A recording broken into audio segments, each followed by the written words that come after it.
Уважаеми господин председател, уважаеми колеги, не мислех да вземам отношение по констатациите в бюджет 2017, но някои неща в изказванията на директорите на финансова дирекция, господинова, ме накараха да изляза пред вас и да си кажа мнението.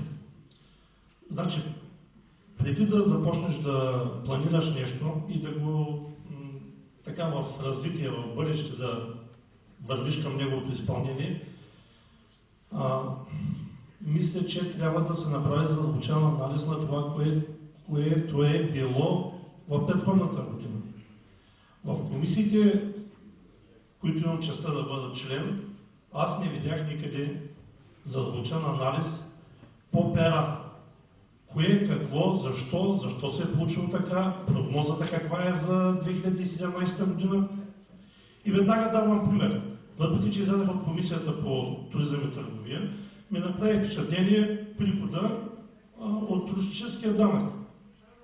Не може министъра Гелкова да бие тъпа на из цяла България, че колко са качили нощувките, колко туристи имало, 2 пъти повече през летище Варна, а същевременно туристическия данък да е повишен, мисля, че само с 300 хиляди лева. Което е смешно на фона на хората, които са минали през летище Варна. Те по плажа ли спят? Затова апелът е и предлагам на колегите общински съветници да задължим по някакъв начин тази общинска администрация да започне да прави анализи.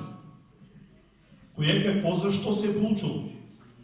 А не да ми се прихвърля топката, ами той общинския съвет трябва да реши. Да, общинския съвет ще реши, но когато видим пред нас цифрите 1 към 1, приход, разход, какво е било 2015, какво е било 2016, кои са причините да се получи това нещо, и чак тогава да се премине към гласуване от общинския съвет. Защото тази позиция е много удобна. Когато ми е удобно, общинския съвет да гласува.